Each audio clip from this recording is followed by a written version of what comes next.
Meanwhile, Donald Trump is hitting 3 battleground states in one day in this final weekend push. Trump delivering remarks in Pennsylvania this morning, and then the former president stopping in North Carolina this afternoon. He is holding a third rally tonight, still to come in Macon, Georgia.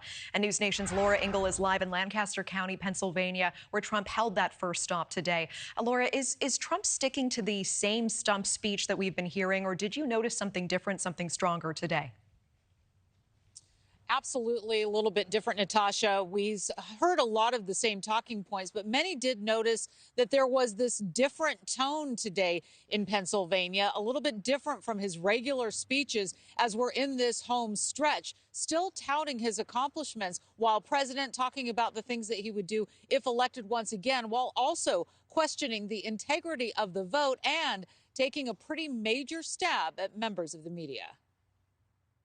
Kamala broke it, and we will fix it, and we're going to fix it fast. On the last Sunday rally before Election Day, we had the safest border in the history of our country the day that I left.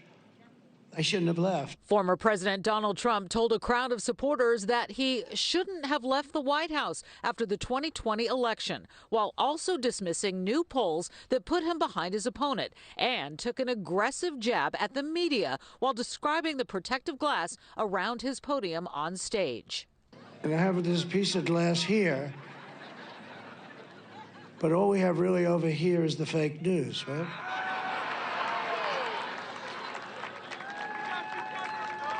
And to get me, somebody would have to shoot through the fake news. And I don't mind that so much, because I don't mind. Trump's campaign quickly put out a statement after the Lancaster rally, saying in part the president's comments weren't about the press, but instead about his own personal safety in light of 2 assassination attempts against him earlier this year. Mr. Trump also took issue with the news Sunday morning that a recent Des Moines Register poll put Vice President Harris slightly ahead of him in Iowa. They just announced a fake poll. Hey, think of it. Right before the election, that I'm 3 points down. I'm not down in Iowa. Mr. Trump did acknowledge that he was sidestepping his usual speeches and disregarding the advice from his aides, talking about all that he did on stage today. He will be back on stage tonight, as you mentioned, and he'll be in Pittsburgh, back in Pennsylvania tomorrow night. We'll be there. Natasha. Okay, News Nation's Laura Ingle live for us in Pennsylvania with that. Thank you. And Donald Trump's tour of the swing states moved to North Carolina this afternoon, and he's now on his way to Georgia, trying to make that state red again after Biden won in 2020.